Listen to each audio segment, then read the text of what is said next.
Well, what is going on, everybody? Welcome into the Hump Day Hotline. Hump Day with my guy, Jay Spence. My name is Joe Miller. Jay Spence, how you doing? Man, I'm doing great today. How are you? I'm good. The content is flowing. The vibes are being felt. There's Yeah. the chat is a little quiet, but other than that, Chris Jenke just rolled in. But other than that, But say things are it'll get there. yeah, it'll get there. But no, man, I'm doing great. There's just an energy, and it's a different energy. And I just got asked the question. And I don't know why I'm even thinking about this now, but I just got asked the question and I had to answer. Is there a difference between a low expectation year and a high expectation year? And I was like, absolutely. And literally, I was immediately brought back to our conversation about the draft and just about how it's like, normally it's like, we need a quarterback or we need a wide receiver, like, right? We need a defensive end. We need something. And this year was like, I don't know. I hope they pick a good player. Well, but I think it's this. I think it's the same though. Like it's different because, like, obviously your expectation, like the way you feel. Is he watching me? I think I've seen him before. But it's because of how we feel is different. But in reality, it's just we have different needs. If we felt as strongly about tight end as we do quarterback, absolutely, this year people would have said, "Oh my God, we need in the draft." So it'd have been the same thing. And I feel like when we have these conversations, light bulbs always go off. Like, oh yeah, no, you're right. But I'm excited for this year, man. Like the expectations are sky high. It's through the roof. Yeah, it's ramping up nicely. Just with everything that's going on this weekend. So McKenna and I are going to be at practice on Saturday. There's some stuff we'll talk about later. Just some stuff going on this weekend, even that I'm excited about. And again, we'll get to that. And then it's going to ramp up all the way into the week of. And I talked about it on Sunday night on the Overreaction Pod. That right now, as it stands, we're going to be at Soho on Friday night, right? Because you're hosting something. Talk about that real quick. Well, I'm not sure what they have decided on. At one point we were talking about like a game trivia portion of the night. Nice. Another time we were talking about something else. So I'm not quite sure what I'll be doing, but I will be at Soho in full effect. I can't wait to see everybody. My bad. Hey, Bruce, since Bruce is in, Bruce, are you coming to Soho? Like, I would love to see you at Soho, Bruce. No, Bruce is a roller skater. Bruce will be at the skate night on Saturday night with me, you, and McKenna will be there. But yeah, that's funny. And then obviously to that point, go ahead. Well, no, I was just telling him like he can come and nobody will. All he has to do is just not talk. Right. Like just come and just chill. Right. I'm trying to find how I make those banners show up bigger, or those comment things show up bigger. I can't figure out. I've done it before, but I don't remember how. So people have been in here noodling and making their comment things. But yeah, so Saturday night, to go on a more about what we were talking about. Saturday night, we will be at your roller skate benefit, right? Yes. So Saturday night, we're going to be actually here. I can throw that up now. Saturday night at the Frank Young Sports Arena. Come and kick it with me. We got the Bills Mafia Babes. We got Poncho's Army. And we have a bunch of people who are already dedicated to coming. So you're going to be around like, everybody who you see on Twitter, everybody you see on Instagram and Snapchat is going down. We got the nostalgic feeling of the skating parties from back in the day. Right. I'm going to fall probably about 15 times. So come and take pictures of me falling. Come make fun of me. I'm looking forward to it, man. Like it's going to be bad. I already know it. So no, John, not this Friday. So the Soho party is the weekend of the opener. This Friday, and we just might as well get there. This Friday, I will be at O'Neill's with Pat Moran and the guys from the Rock Pile Report doing a live recording of a podcast. And rumor has it John might be there. So John might be showing up to that party. So, yeah.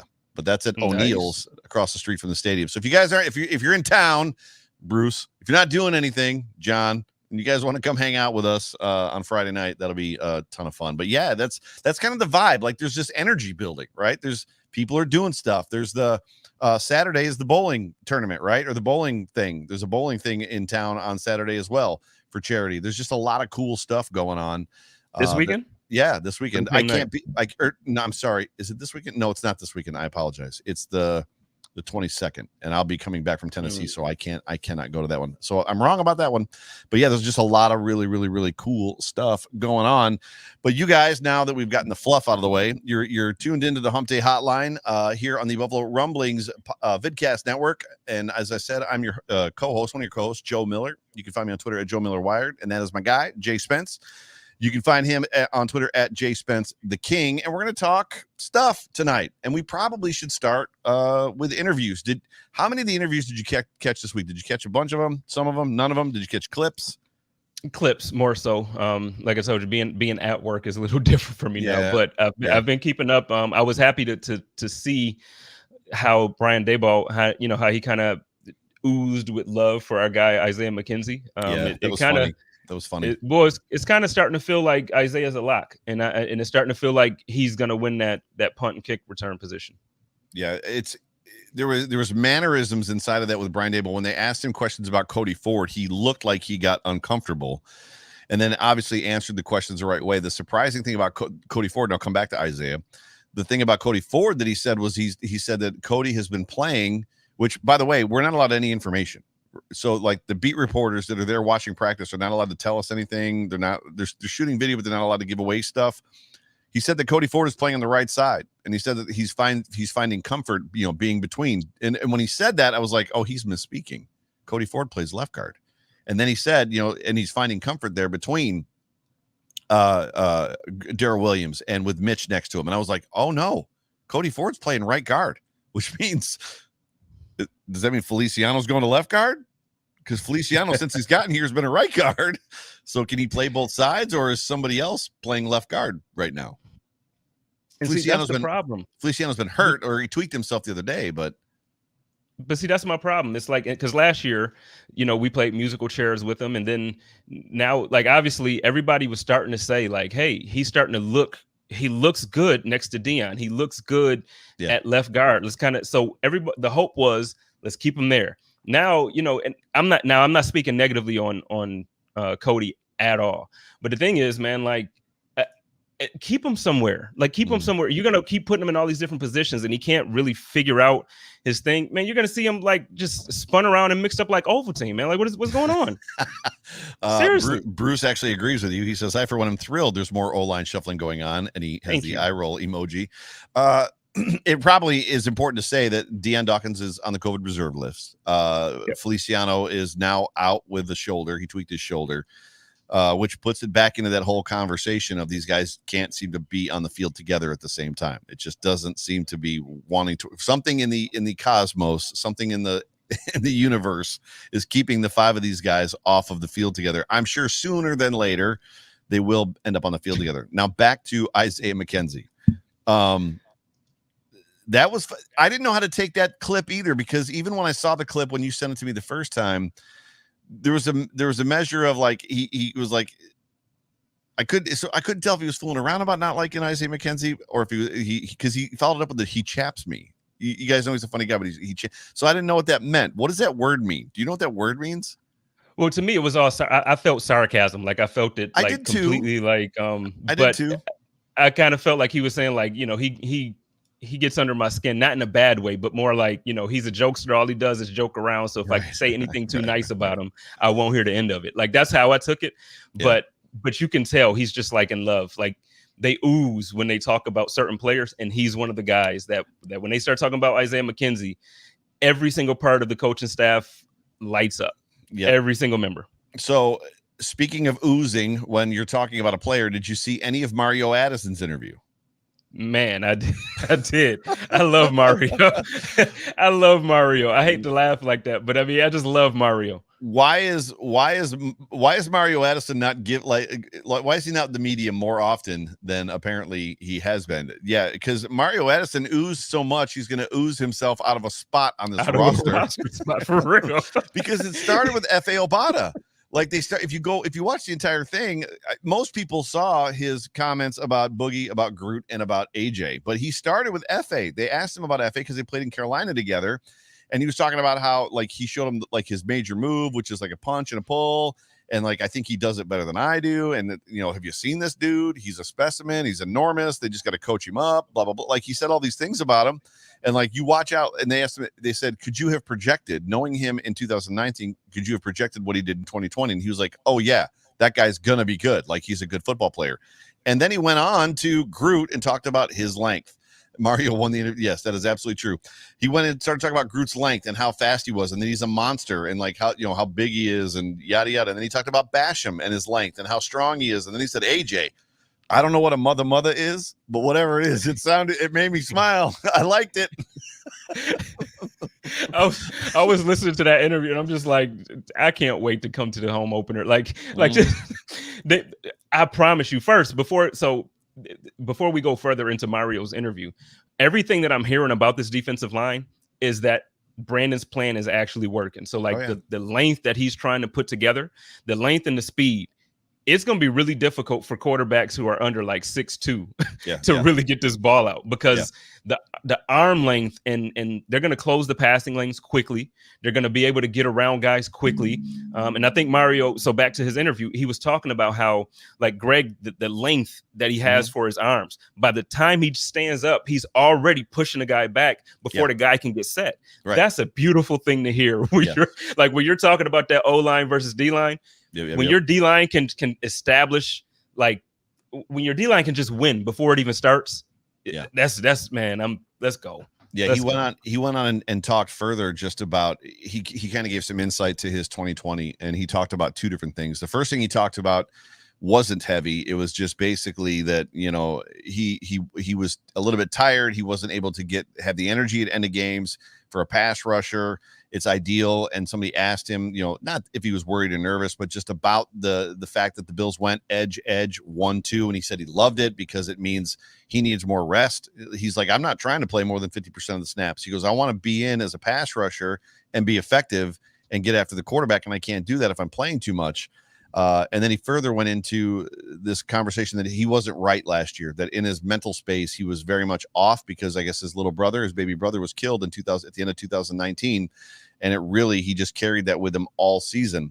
And he said pointedly that as we all should, when you talk about grief, he said, I'm not over it. He goes, you never get over these things. You just learn how to live with it. And he said that he's basically in a much better headspace this year. And I'm going to be honest with you. I said on our back-to-back pod for our roster projections, I had him gone. And now I'm rooting for him. I'm very much rooting for him now. It's like, now I want this guy to make the football team. Because he loves everyone? No, because he lost his brother. I had a heart connection with him. Like, he lost his brother. He was in a mental space last year. Like that whole piece. Like all of a sudden, like, my heart went out to him. And it's like, all right, I want this guy in my football team. I feel that. And so as far as his brother and the things that he personally went through, I'm with you. Like, I want to see this guy, do it. But I also don't want the team we had last year on the defensive line. Like, I'm ready. If we're gonna move on, let's move on and let's get this youth movement going. Let's get this length and speed going. Let's get to the quarterback. Let's do it. For sure. So everybody, you are watching the Hump Day Hotline on the Buffalo Rumblings vidcast network. Do us a favor, jump on that like button. Good news. Hump that like button. But good news, we have reached 1,000 subscribers. That was a little graphic. It's Hump Day. It's Hump Day Hotline, man. We have finally done it, and it's just the beginning. Our expectations is this thing is going to grow like crazy, probably out of control during the season. Not only just because of the content that we're going to be bringing you, not only Jay Spence, the King, and myself. That is my little brother. Heart connection. The whole family's here, man. I love it. I saw Jamie earlier. Did we shout Jamie out? Yeah, and I got a story to tell about that, which is funny. It happened this weekend. But we're looking forward to so right now as it stands, if laying out the content that we're going to have on this network through the season on Saturday nights is going to be the Bills Mafia Time to Shine, which is a branch of me doing a pregame show based off of what I did last year. I'm literally going to tweet out the link to this show, the invite to my show, to that show on Saturdays. And you guys are going to jump in and you're going to join me and you're going to give me your takes, your predictions for the Bills game the next day. Sunday night, post game is I missed one. Yours is also on Saturday night. So I've got mine on Saturday night, then yours. So what's yours? We have the chop up is coming back. Last year it was Mookie Hawkins and we did the chop up post game. Now we're gonna do more of like a pregame thing going on. But Mookie, he'll be in it sometimes, but it's not gonna be a consistent thing. This year I'm actually gonna have Kristen Kimmick from Bills Mafia Babes. We're gonna have Angelina White. We're also gonna have my man Sterling from Cover One. So it's gonna be a little bit more diverse. Gonna have a bunch of different angles coming at it. I'm hungry, dude. Can you hear my stomach growling through the Nope. I'm having breakfast for dinner. Nice. Oh, nice. I'm having a bacon and egg quiche just happening. Oh yeah, so it's not crepes. It's not the whole scene from we don't want crepes from Ricky Bobby. I mean, we could do the Ricky Bobby thing, but that's where I'm going for dinner. I'm shocked you can't hear it. I'm sorry. No. So Saturday night, the Bills Mafia Time to Shine, where you guys will join me on my show live, your face and your audio, give me predictions, and then the chop up is also on Saturday night pregame. Sunday, the overreaction post-game pod will come to you like always, but it'll be live, obviously as normal. Whereas last year it was not live. Monday, the Off Tackle with John Fina show every single Monday, 9:00 on the Buffalo Rumblings multicast network is the John Fina, the Off Tackle with John Fina show. I'm listening. I'm just messing with comments. Go ahead. You're fine. Tuesday, I don't think there's anything scheduled right now.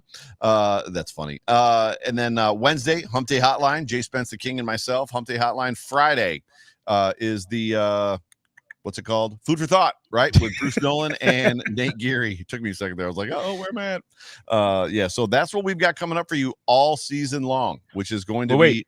Yeah. I'm sorry. I may have misheard. Did you announce that my show will be on Tuesdays as opposed to Mondays? I did not. Okay, so everyone, the code of conduct is making a day change. During the seasons, I am live Tuesdays instead of Mondays because I like to watch Monday Night Football. But now, actually, wait, can we? Did you already say that? I did. Oh, okay. So now with Joe being there Monday, I can, now I can do two things. I can have a game up on one screen and have YouTube up on the other. Yep. And everybody, please check it out, man. This season is going to be, I'm telling you, like everything that you got from us last year is cool. It was great. Everything you got from us over the off season was cool and great. It's about to be like on a whole different level. It's about to be lit. To that point, we're going to give you guys some freedom tonight to kind of drive this show. So if you've got questions, if you've got comments, if you want to ask us about players or roster position battles or whatever it is, feel free as we're kind of gabbing and having conversation just to throw that out there as far as comments, questions, anything like that you might have for JSpencetheKing and myself. But Saturday, now last Saturday, I got to stop. So you talked about family. So you talked about family and my family being in here. So another one of my great uncle shows up in here all the time. His name is Dale Scher. So he's been in here several times. We haven't put him up much, but he's a faithful watcher along with. This is a family show. Apparently my family watches all the time. It's fun. You love it. My mom mentioned that she loves the fact that you say hi to her. My sister loves it that you say hi to her. Anyways, I go to this wedding for my niece who was in the show last week, who showed up in the comment section last week. I go to this wedding for my niece on Friday night in Ohio, in Toledo. And my Uncle Dale is there, who lives in Virginia. And he's like, before you leave, we got to get a picture. And I'm like, okay. He's like, yes, because I have coworkers in Virginia that are like Buffalo Bills fans, Bills backer fans. And they don't believe. He's like, I was watching your show at work one day. I just had it up in the background and they were like, oh, we watch that too. We love, the Hump Day Hotline. And he's like, that's my nephew. And they're like, there's no way he's your nephew. So he's like, you've got to get a picture with me so that I can go back to work and show these Bills fans that I'm your uncle. And then he follows it up with, we stand next to each other to get the picture. He goes, he literally cold pans it. He goes, you're a lot taller than I thought you were. And I'm like, you're a doggone celebrity, man. In Virginia, apparently. I'm apparently really well known in Virginia. So anyways, now where was I going before I jumped on top of that? This Saturday. So where were you? What was your position on Twitter blowing up last Saturday during practice? So were you home watching that stuff? Like, were you pulling it up? Or were you out and about? Like, because my timeline was flooded. When I first saw it, I was home.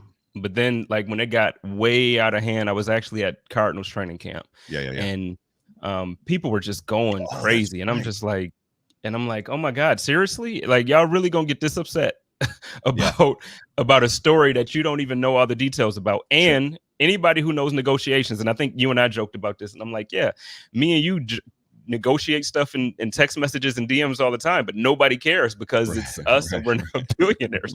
But it's literally just about that. And the thing is, yeah, it would be nice to be a fly on the wall in those meetings, or be able to eavesdrop, have a baby monitor in the room or some crap. But we can't. And the thing is, you have to trust the fact that the Pagulas have been part of this community. They've helped to make downtown beautiful again. They've helped to they got hotels and they got restaurants, and they have invested so much in the Western New York community.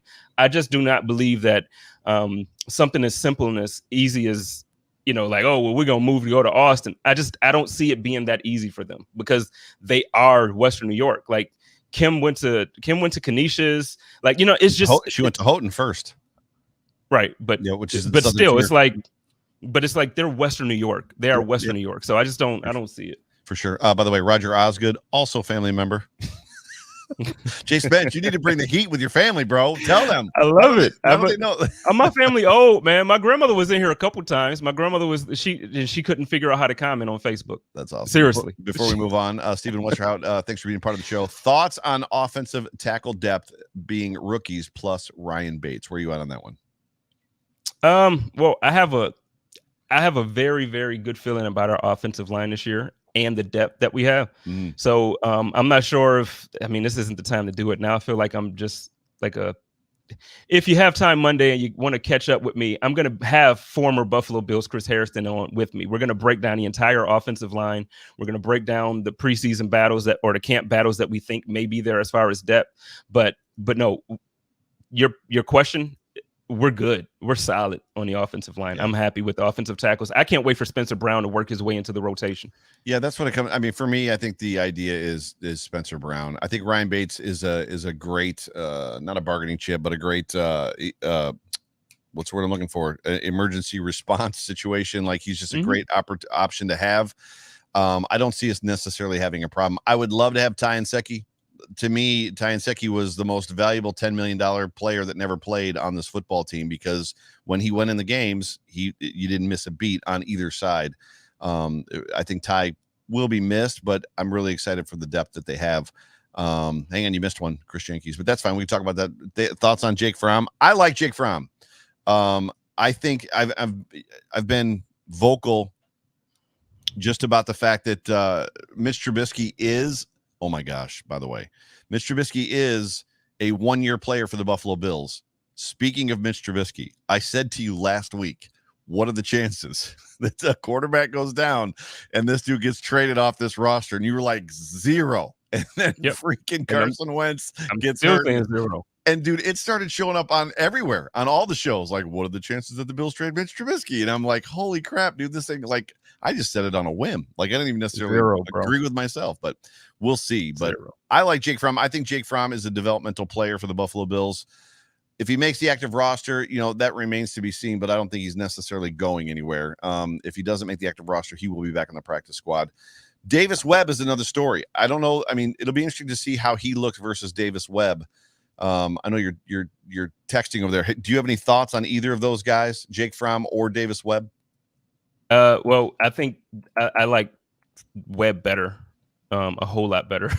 Jake Fromm, I feel like he's not going to make this roster. I don't think he's a practice squad player either. I think the best route is for Brandon Beane to try to see if they can get something for him.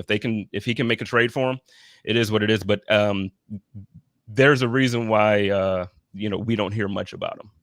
And I get why they took him where they did in the draft. I get it. The reason we didn't hear about him last year is because he was the COVID reserve quarterback and he was isolated from the rest You don't of the hear team. nothing about him right now. But you're not hearing anything about Davis Webb either. That's my point. I don't think either of those guys are like important enough to the roster right now. The first two guys are the reason why I said there's no way in the world Mitch is being traded. Yeah. No way in the world. You're probably right. Chris Jenke, the real Chris Jenke. I read the Bills' practices are running smoothly. Guys have been in the system for a while and know where they're supposed to be. Mario Addison, I think, said that. There was a couple of players that actually said that in their press. I think Mitch Morse alluded to it, inferred it. They are ironing out kinks instead of learning an entirety of the new scheme. And I think I said that, or an entirely new scheme. I think I said that last year. Like, we're going to find out if continuity is a real thing this year. This is the year that we're going to find out, like, continuity be damned, right? Yep. Yeah. But to his point too, practice already feels lighter. Like they're already so like where they were, towards the end of the season where we saw them dancing to MC Hammer and saw them doing all of this stuff. Now they're doing it in training camp just as much. I think I saw a clip they were dancing to like Destiny's Child Bootylicious or some craziness. Like they're just out there enjoying themselves. So it's I absolutely agree with that comment from Chris, and I'm so happy to see it. Yeah, smash that like, y'all. Hump it. Jump on that like button. Jump on that like button. Chris Jenke apparently loved my monologue on continuity because he's brought it up a couple times. I've seen it. First time I put it up, but I've seen it several times on a couple different shows where he talked about it, or where he at least talked about it. So this has been so far kind of like the show of commercials. We've done a lot of commercials in this show. We have. You got another one, or before I pull this? Oh, you got one? Go for it. Well, not that one. Chris Jenke also talks about how Barkley is a free agent. I would like to talk about this for a minute if we can. Sure. Because there are a lot of Bills fans who apparently don't value the backup quarterback position the way either the team or even certain people do. Right. The way I look at the backup quarterback position is the same way I kind of valued the Andre Roberts role last year. I think just because he's not on the field for 80% of the snaps, and just because he's not the guy taking, he's not the one throwing the most touchdowns this season, because that's Josh's job. The backup quarterback position this year on this roster, it has to be, as far as importance, it has to be a top 10 important position. Yeah. Obviously, you got the cornerback position is important. Your left tackle is important. Your wide receiver. But when you're talking about, I will say that our backup quarterback position is one of the most important rooms. The way that Josh Allen plays, he's very physical. He's going to try to run a guy over. He's going to try and extend a play and get hit somehow. I'm not saying that I hope he gets injured. I'm hoping it's a completely healthy season for the whole team. But we've seen Josh for 3 seasons, and we've seen him get nicked up for 3 seasons. So what that tells me is that the Buffalo Bills know, look, there may be a stretch of games, 2 games, 3 games, 4 games where Josh Allen isn't available, or Josh Allen isn't the guy to do, or isn't the guy that's going to be in there. We need somebody who can keep us consistent for another 3 games, 4 games, and not tank the season. That is why Mitch is not going anywhere. Barkley, he came in and he did some things. Matt Barkley is not Mitch Trubisky. Matt Barkley is not Mitch Trubisky. I'm going to say it one more time. Matt Barkley is not Mitch Trubisky. One more time for the fan in the back. Matt Barkley is not Mitch Trubisky. Like, it is just not. It's so as much as I love Matt Barkley, and I loved his presence here or in Buffalo last season and the years before, he's such a good leader. He was one of the guys that really helped Josh Allen develop. He was a very important piece of Josh Allen's development. So I do not want to undervalue him, and I don't want to act like he didn't do everything that he did for us. But if you're talking about trying to win a Super Bowl and Josh Allen gets injured, right? Matt Barkley's not the guy that you want to come in. Like, even think about it. No, you don't want the backup under any circumstances. Ever. But if you're in the first week of the postseason and Josh gets injured, do you feel more comfortable with Mitch Trubisky coming in or Matt Barkley playing against the Colts last year? I was pounding the table last year. And people didn't like it. I got called a homer. I'm the guy with the homer takes on Twitter today. And I think I don't know if they were being nice or not, but I was like, wait a second, I'm the guy with the homer takes. Because I was the guy pounding the table last year that said that one of either the biggest hole, the second biggest hole in this roster is quarterback 2. And people are like, we don't need a quarterback 2. And I'm like, no, the biggest hole in this roster is quarterback 2, because if Josh Allen goes down, we are hosed. That's it. We are in trouble. So the question is, though, to this point, as we kind of hang around this Jake Fromm, Trubisky, and Davis Webb conversation, is if they cut Jake Fromm and they keep Davis Webb in the practice squad, or vice versa, what happens next year when Trubisky is gone? Because Davis Webb doesn't strike me as the next coming of Frank Reich. If they draft a guy or find a guy, Davis Webb is still going to be in the practice squad or gone. So that's the only reason that Fromm intrigues me, is because there's a little more potential there because he's young. But what's the story next year? Well, I think next year they're going to try to do the same thing that they did this year, get the best free agent backup that you can, to your point, draft somebody better. It doesn't have to be the first, it doesn't have to be the top guy. It doesn't have to be, but as long as they get somebody that's able to come in and win some games. But that's difficult to me because we have not seen Jake Fromm take a snap. I think it's fair to say, even without seeing Jake Fromm take a snap, that he does not fit what the Buffalo Bills offense is. So he doesn't have the same arm strength. He doesn't have the same type of mobility. He doesn't have the same, it's just not the same. So if he was anything similar to Josh Allen, I would not be saying this. The thing is, he could go somewhere, and really, I think the reason we drafted him was just to keep him away from New England, if you want my honest opinion. I felt that way too when we drafted him. I thought literally they were just stashing him. Yeah, and so for me, it was 100%. Okay, New England runs a system where they can have a guy that, well, last year they didn't because they had Cam, but New England knows how to run a system where they can have a guy literally not be mobile and make that thing work. They have that. So right. Yeah, for sure. So he follows it up with Krishicki does. That's funny. It says HIMP that like now. I mentioned Barkley being a street free agent because I'm a little shocked he hasn't been signed by another team. I'm not. Matt Barkley's he's a nice guy, like super nice. I've said it on the last 4 shows in a row, I think, about how nice of a guy he is. He's a guy I want to root for, and I follow him on Instagram still. Normally, when a Bills player leaves, I unfollow him on Instagram and whatever. I still follow Matt. Matt's a good dude, but he just, when he got in games, other than that Jets game, that first Jets game he played, it was a problem. I mean, it was just, Joey, I'm reminded of the Chargers game. He goes to the Chargers game because Josh had to go out for a play or two, and Joey Bosa comes in unblocked. And it was bad, man. And the thing is, he's really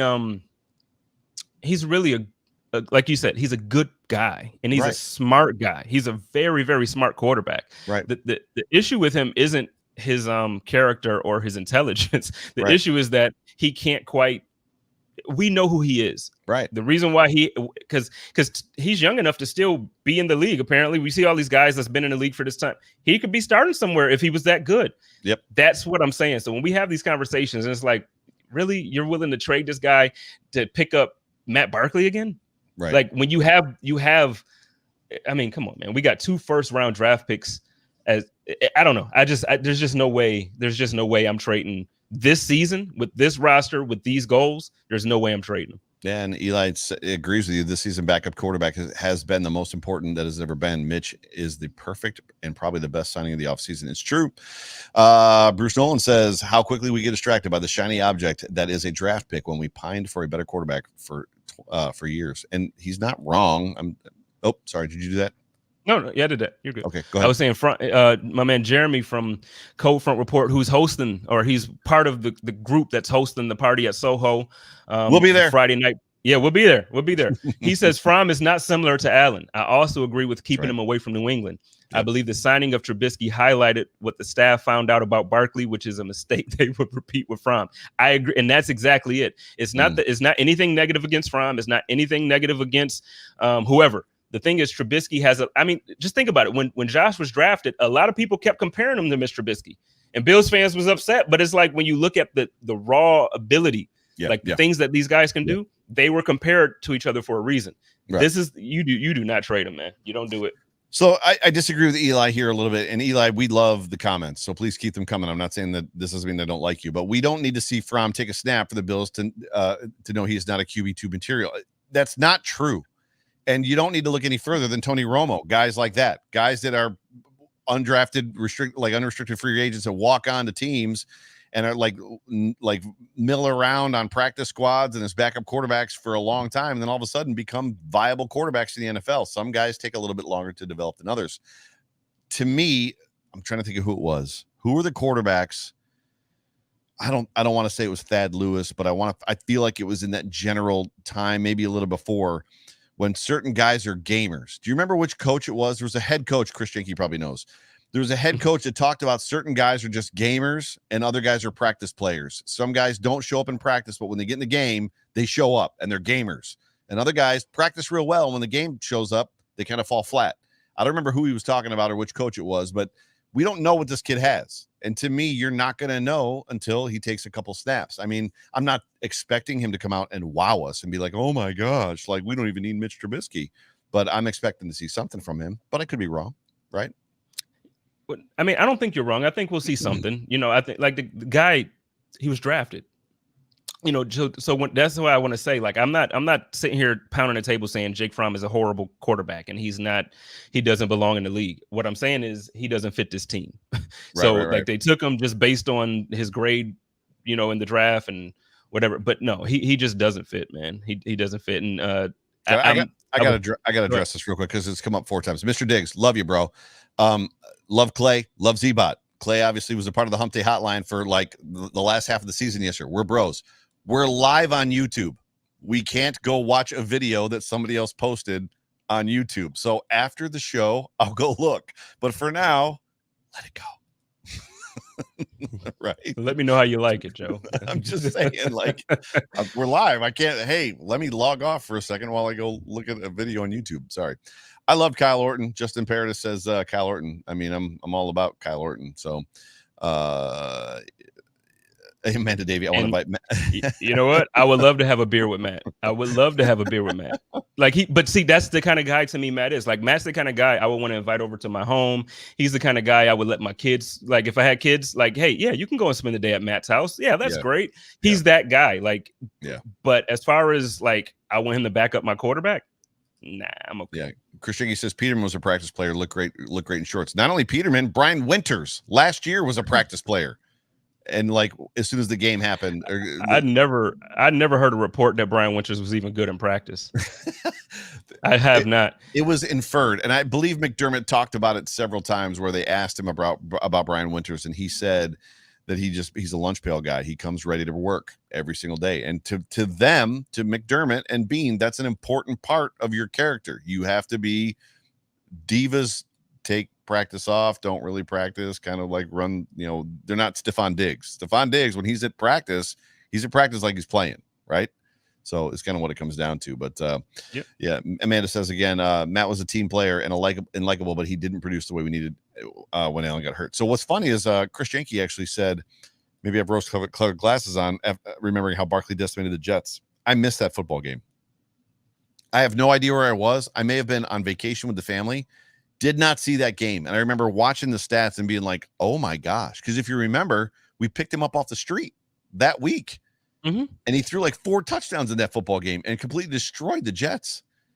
And the dude just never was the same again. It's still like it was a great outing. It was a great showing that, when he came out and destroyed the Jets. The thing is, while that was a great showing, we've also seen him since. Right. And it just hasn't been the same. No. Like, because the thing is, if that was consistently Matt Barkley, I promise you he wouldn't have been a free agent again. So like we had to re-sign him. Like we signed him back after that initial game. Right. If he was that guy, if he was that good, there would have been teams like, oh, we need somebody to hold over until we can draft our guy. Right. And he would have had a starting job somewhere. No, I absolutely 1000% agree with everything that you just said. So yeah, but so Saturday practice. Saturday is I'm going to be there. John Fina is going to be at practice on Saturday. Signing autographs. I think Gerald Talley will be there. I think there's a couple other players that are going to be there too. Signing autographs for the Red Blue John's game. Such a big deal, man. Like he doesn't think so, but he is. Right? And I'm not saying it to be funny. Like John is such a big deal. I was talking to somebody the other day, and I was telling them like, "Oh no, I got John Fina coming on my show again." And they're like, "Wait, John? Like seriously? Like when I tell you, like they was freaking out because of John Fina, and I don't know why he doesn't see himself like this. And maybe, I mean, I'm in Phoenix, obviously, so people out here love, John Fina, but they were freaking out. I was at a restaurant. I was at a Mexican restaurant, and they like the waiter was going off because he's like, really, you got to give me your info. So I gave him all John Fina. So when you're coming on, just know you got some fans out here looking for you, John. I don't know if he's still in here or not, but he was in here for a little bit. But yeah. So what do you have as far as talking points go? Because I think I've expended all of mine.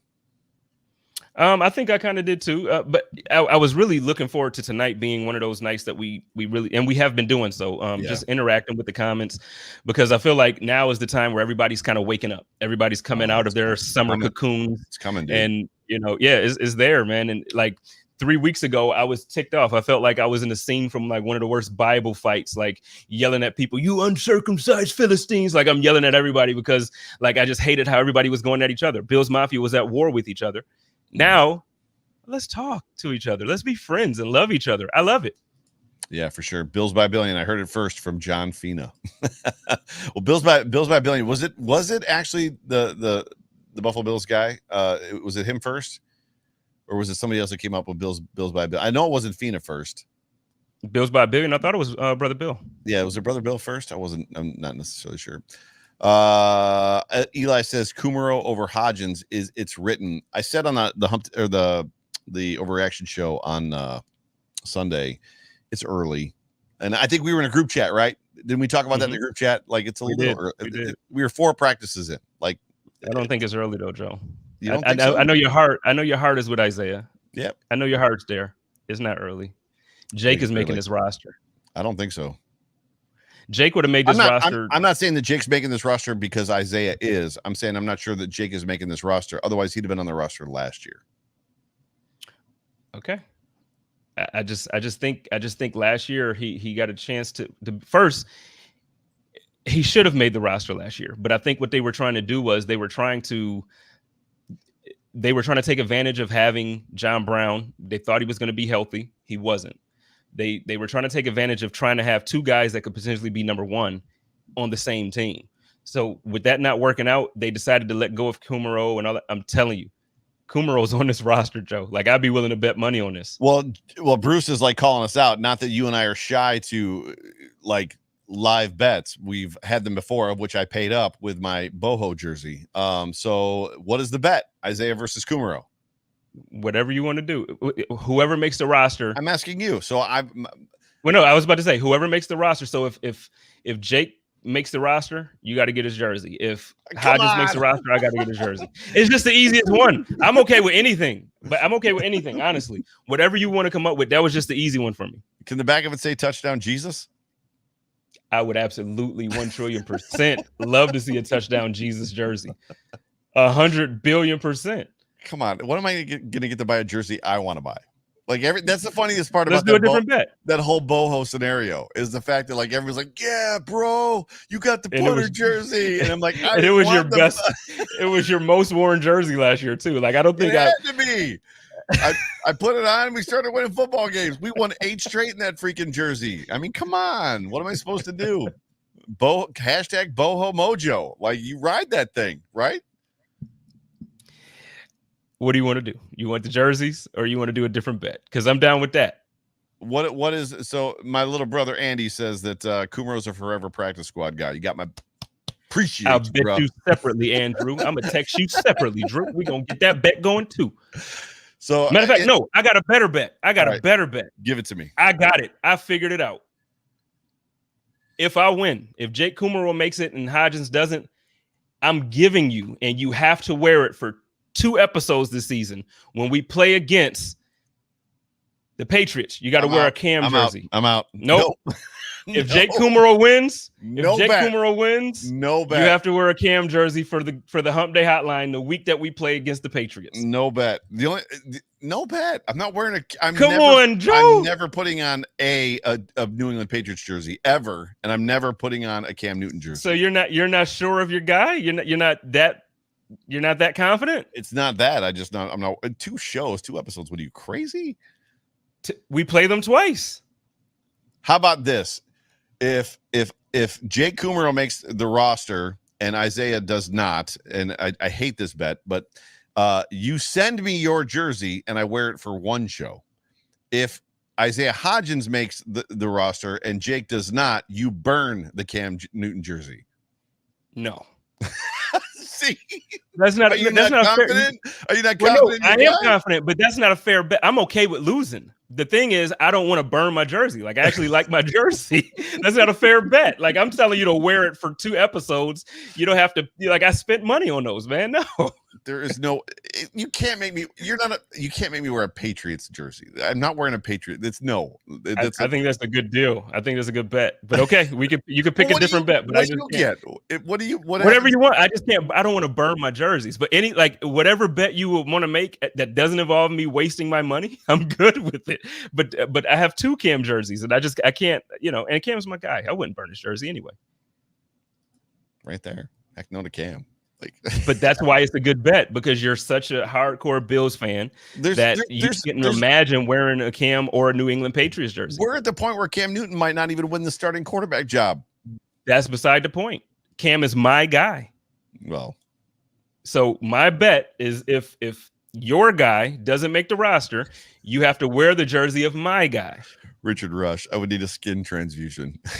We could do one show. It don't have to be both weeks, but we could do one show. But I'll tell you what, if it's one show, then let's sweeten the pot then. If it's one show, you have to wear it for one show, but then you also have to change your profile picture for that week. Negative of you in it. No. See, I'm out. Come on, man. You guys in your profile picture changing stuff. You guys change your pictures like every month or every couple of weeks. Like I never change mine. Ever. In fact, it's like I'm going through my feed and like people change, including you, and people change their profile picture. I'm like, who's that? Oh, wait, that's Spence. Bruce says if Joe wins, I'm not allowed to wear the Cam jersey. Ever again. You know what? That would be fine. If that's the thing, I'll frame it and never wear it again. You won't ever see a Cam Newton. I'll get it signed first, but you'll never see it worn again.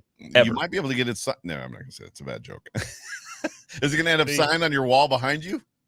On this show? No, I'm actually going to take this wall is going away soon. I'm not going to have all the Bills and Lakers and all that stuff up. Going to get rid of all of it. So you're not going to see none of it. All right.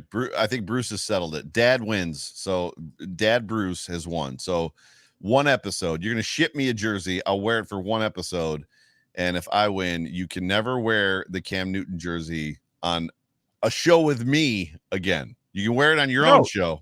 I won't wear it on the show. I won't even put the profile picture back up. The Buffalo Bills fan base will never ever see me in a Cam Newton New England jersey again. They'll see me in another Cam jersey, but not New England. All of Bills Mafia is now rooting for Isaiah Hodgins. So that's a good bet. So do we think that's a good bet? I'll take that bet. All right. I'm bringing it with me though. I'm bringing it with me to Buffalo. You got to hold it because I know it's gonna happen. So just matter of fact, we'll know by the time I come. We'll know by then. We'll know. So you'll have it. And Jeff says I have to buy a Boho jersey if Joe wins. I'm actually buying a Boho jersey anyway because I like Boho. So. Well, you still have to buy a Bass jersey, even though you claim he did not kick a game winner. No, it's actually ordered. It's actually waiting for me in Buffalo. Yeah, Bruce the mediator. We appreciate you. It's flipping now. Yeah. The funny thing is this is a great camp battle. Touchdown Jesus versus Isaiah Hodgins. I think you saw the video, I'm sure, that the Bills put out of Mitch Trubisky's dime to Isaiah Hodgins. It was kind of a lame duck. It dropped into his lap, which was great. But it was relatively interesting. What else is going on? What's going on out there for you? What are you stewing on? What are you thinking about? What's had your attention this week before we wrap this thing up? Well, this question here. I know it says 8, but what are your guys' thoughts on Obata? He makes the team. He absolutely makes this team. And on top of him making the team, I think that he's absolutely making this team better. I think the defensive line this year is actually going to be a problem for teams that we go against. Mm-hmm. Yeah, I do too. I think him, the two new guys, obviously AJ Epinesa, I think they're going to make it difficult for Mario Addison to make this football team. And I know that's weird because the Bills are going to end up dumping. They were talking about it on One Bills Live this week as well, that it doesn't help the Buffalo Bills to cut Mario Addison. They're going to eat a ton of cap, but not a ton, but $8 million in cap. There's no benefit to it at all. But I don't know how he sticks. If they've got 4 guys that can push and Jerry Hughes, right? But that's why when we did the projection, I'm like, yeah, well, the thing is, knowing what we feel like we know about Brandon Beane, he doesn't give us dead cap space. Like, he's not the guy to make those bad decisions and cut players and have dead cap. But right. Then you're looking at this youth that we're bringing in, and you're looking at it's better, and we're going to be better. And right. This is the one where it's actually tough. Like, it's like, wait, are we going to see the same Brandon where he's making great decisions as far as the cap and making, or is this going to be the same Brandon as far as making great decisions as far as personnel? Like he there's 2 sides of Brandon that we're seeing, and normally it's one, because normally he makes good decisions with contracts and it's the talent. Mario just didn't show up the way that we thought, for obvious reasons that he talked about. But he didn't perform the way we expected him to. So now it's like, okay, is it the numbers we're going after, or is it this is a tough one? This is a tough one. Eli, the only position we have is we don't have battles at is kicker and punter and quarterback. So, and there really isn't a battle at wide receiver either. And to Mr. Diggs's point, he's right. Hodgins will not, if he doesn't he won't make it to the practice squad. If he gets cut, he's going to make a roster somewhere. He's going to end up someplace. I don't know. And I'm not being mean when I say that. Yeah. When I say I don't know, we haven't seen even Bills fans haven't seen Hodgins yet. So the league hasn't seen him. But your argument about that nobody's talking about him is not the argument about Hodgins. Everybody talks about him. Okay. I just again feel like as a Bills fan and as a fan base, I think that we just really, really love everybody that gets signed to the roster. And I think we have a skewed view of actually how life is, because outside of Buffalo, nobody's really talking about Isaiah Hodgins. Yeah. And I'm just being honest. That's not being mean. Good question from Chris Schenke. What happens if to the bet if both make the roster or neither make the roster? Well, then Bruce Nolan has to wear the Cam Newton jersey. I mean, I don't know how that's going to work. I would say we get a reveal somehow from Bruce. That's so funny. Richard Rush talks about it too. Addison was affected by the loss of his brother. That's understandable. So yeah, that's what we were talking about at the top of the show. So go ahead. No, Amanda's just laughing at it. She says, everybody should laugh. Here's the thing. I've said it 100 times. I love YouTube content creation as it pertains to Bills Mafia, and I love being in the comment section. All of you guys that are in the comment section now, find me in the comment section of other people's shows. However, this one's very entertaining, in my opinion. You and I do a very good job of just being light and fun and right. Like it's not boring. Is that like that's the goal? We're not into analytics. We're not talking necessarily X's and O's. I mean, we can talk football if we want to. However, there's an aspect to it that it's like, it's not, I don't know. I appreciate you, I guess is what I'm trying to tell you. And I appreciate you. I think Joe and I can agree when we say that like the purpose of Hump Day Hotline for us is really to get family together. Like every week, the purpose of Hump Day Hotline is for us to have fun, like to recap the game, like during the season. We want to recap the game from Sunday together as a family. We want to look forward to the game next Sunday as a family. And it doesn't have to be X's and O's. We just want to have fun. We want to talk and laugh. We can give you the X's and O's if you have questions and you guys want it. But like we just want to have fun. So come in here, kick it with us every Wednesday. It's gonna be great. It's gonna be great. John, tell Melissa that I'm sipping bourbon, but I take offense to that comment. I'm definitely not drunk. Are you drunk? You just got off work. You're not drunk. I'm not drunk. I'm definitely not drunk. Chris Jenke says, this is my favorite show. The show is just like sitting around and talking football with my friends, because that's what it is. Legit. That's what we're trying to bring. Like just an aspect of like two bros, like talking about their favorite football team. And the best thing about two bros talking about their favorite football team is when you're around the water cooler or with your sitting around a bonfire with friends, you don't always agree. Right. And I think that's the part that you and I bring to this thing, which is really, really, really fun. So, yeah. So, what's up, Bridget? That's B. So that's Bridget on Twitter. If you ever see me tweeting that B, no doubt, that's my girl B. She has been probably my biggest support. Like outside of like actually me and you being together, Joe. Like she's probably the reason why I never quit. And I'm gonna just tell everybody this. B, like from day one. She'll call me, she'll text me, she'll DM me, like any encouragement that I need. That's B. So I mean, I love you, B. That's my girl. I love this question from Amanda Davey, and I'm going to let you go first. She asks, "Who do you think will be a cut that is a shock?" The other day, I said, depending on how they're gonna build the roster, I said AJ Epinesa. But I think now the way that I'm kind of hearing things are going and the way the team is looking that they want to play, honestly, I think is who we were talking about in Mario Addison, which might not be a shock, but to me, it's a shock. So Mario Addison is probably the person that I would pin that on as well. My fear is that it's Harrison Phillips. I don't see that at all. Like at all. But I mean, that would definitely be a shock. It's a numbers game. It's literally a numbers game. And there's just an aspect to that numbers game where that's just my fear. If they decide they want to keep Justin Zimmer because of the way he practices, because that's what this team has done, Like that's what I should say. That's what this leadership has done. They've definitely put an onus on guys that practice versus guys that play well. It's just a fear that I have. So that to me would be a shot or a shock. Jeff Danger says FA. I agree. I think if FA gets cut, the money they gave him, the production he had last year, that would be super surprising. Amanda says they get attached to the players. It hurts when any of them get cut. This year, this is the year that we're gonna be upset. There could be a running back cut this year that we're not excited about. There could be a wide receiver cut this year that we're not excited about. There could be, I mean, you could see a tight end getting cut, whether it's Tommy Sweeney or Jacob Hollister getting cut this year. Defense, go ahead.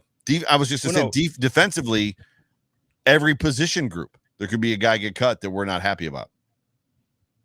For you, just in your memory, not even speaking about this roster, what was the biggest cut for you, or trade or whatever? Like, and I'm sure like it's probably going to be like Thurman or something, but no, you know, like, well, I remember Black Monday. I remember Black Monday big time. And Black Monday was not a fun day when the Bills announced that I think it was Bruce Thurman and Andre may have been all gone on the same day. I know it was Bruce, Andre, and somebody else. There was a bunch of guys cut on a Monday. For me, I remember the most bewildered and WTF moment I have had inside of Bills, like being a Bills fan in my entire life. It was literally, I drove from Ohio. I don't remember the year. I could look it up real quick. I drove from Ohio to Buffalo for the home opener because my dad and I go to the home opener every year. We split the tickets, the season tickets we have. I think the only home opener that I've missed was last year because there wasn't one. Literally, I remember being at my dad's house, getting there at like 3:00 in the afternoon on Saturday for the home opener, and it came across the wire that Angelo Crowell got cut. And I was like, what? Because Angelo Crowell was like one of our best linebackers at the time. And there was no reason. There was no conversation about it. He was just gone. Or was it Nigel Bradham? It was either Angelo. No, we traded Nigel Bradham, right? It was Angelo Crowell. Do I have the right person? I'm trying to remember the year, but I mean, now that like when you're saying it's like, yeah, that was big for me. I remember the moment, but I'm just trying to remember how it all happened. I'm Googling it right now. So mine was Stevie, when Stevie got traded to the 49ers. Right. Gotcha. That was rough for me. I was at work and I was living in Indianapolis at the time. So for everybody who don't listen to the Code of Conduct or who don't know me much, Stevie Johnson is my favorite Buffalo Bills player of all time, like bar none. Like I'm not saying he's the greatest, but he's my favorite. And I just remember we drafted Sammy, and I was excited because it's like, okay, so EJ, he got Sammy now, he got Stevie, he got most weapons that we've had. We still got this running back system going. And I remember I was talking so much stuff, man. And literally 10 minutes later, my supervisor came to me and was like, doesn't look like you're going to be too explosive now. When I tell you my feelings were so hurt. Right. My heart was broken. But go ahead about yours now again. My heart wasn't broken and my feelings weren't hurt. I was just confused. It was like, why? Yeah. I think it came out the day before that like he had tweaked an ankle or something. And it was like, yeah, we just cut him. And it's like, I just remember being like flabbergasted. It's like, how in the world do you just cut this kid who was good?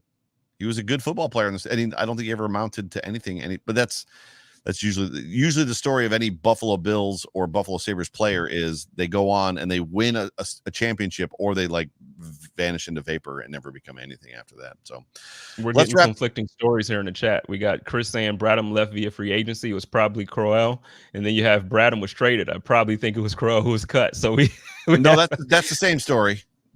They're saying the same thing, that Bradham was traded. So it was not Bradham. I read it wrong. Yeah, I'm like, it must have. Yeah, it was Bradham. I was dying. Yeah, it was Bradham that was traded.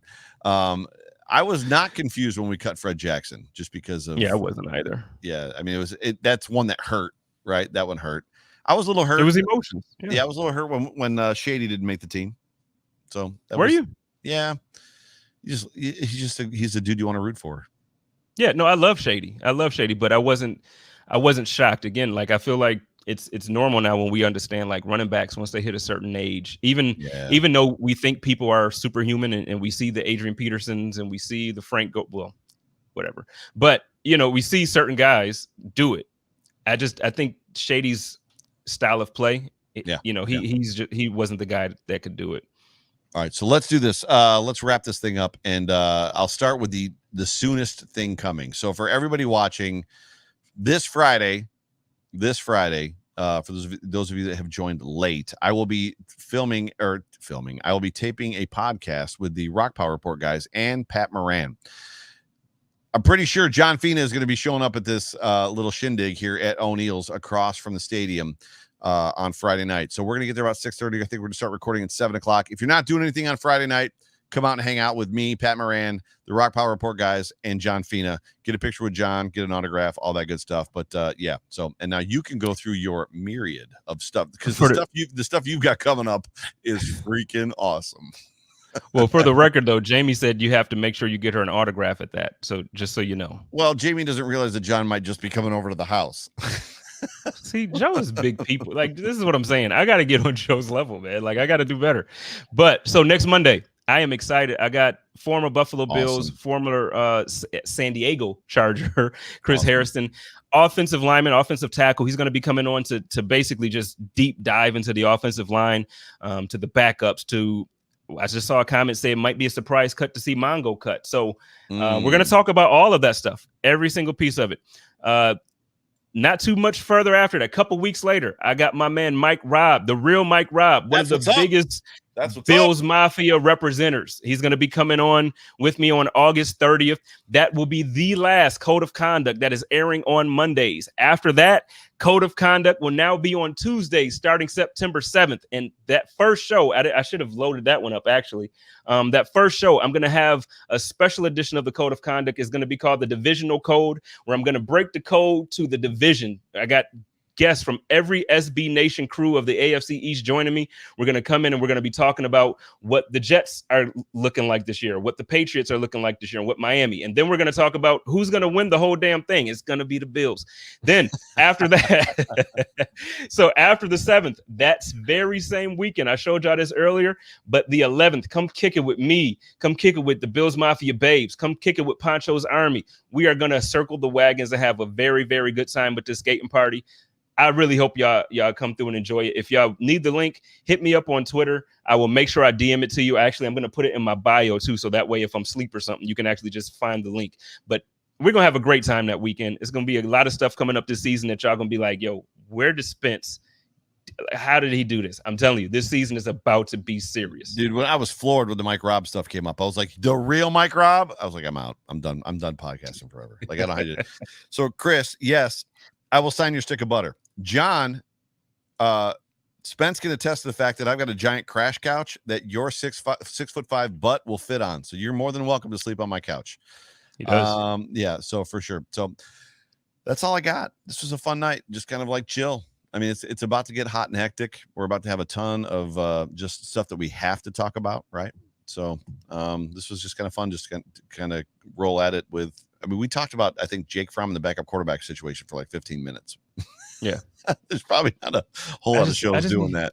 But I just need Bills fans to get it, though, because it's important. It's important. And I get a ton of people reaching out to me saying, like, well, we can get rid of him and just re-sign Matt Barkley. I need y'all to get it. Like this year, the expectations are different from the top to bottom. It's different. The team wants to be great from the backups to the starters, not just they want the practice squads they want the guys on the practice squad to go and be able to start elsewhere. Right. That's how deep they want to be this year. Yeah. And they're not getting rid of a guy who can start on probably 17 other teams as their starting quarterback right now. I don't necessarily disagree. So, ladies and gentlemen, you have been tuned into the Hump Day Hotline on the Buffalo Rumblings vidcast, multicast, whatever you want to call it, network. We are officially over 1,000 subscribers. Good things in the future. However, if you are watching this now live or watching it pre-recorded, please do us a favor, jump on the like button, hump that like button, and also subscribe. Hit the bell for alerts so you know every time that we go live. Got a lot of great stuff coming up this season. 2 pregame shows on Saturday night, the Overreaction Pod on Sunday night, Monday night, the Off Tackle with John Fina show, Tuesday night, the Code of Conduct show with JSpencetheKing, Wednesday night, Hump Day Hotline, Friday night, the Food for Thought show with Nate Geary and Bruce Nolan. Ladies and gentlemen, it has been an honor and a privilege. That's all I got to say. You got anything left? Go Bills. Go Bills. Win it all. This is the year that we're going to the Win Super the Bowl. whole damn thing. Win the whole damn thing.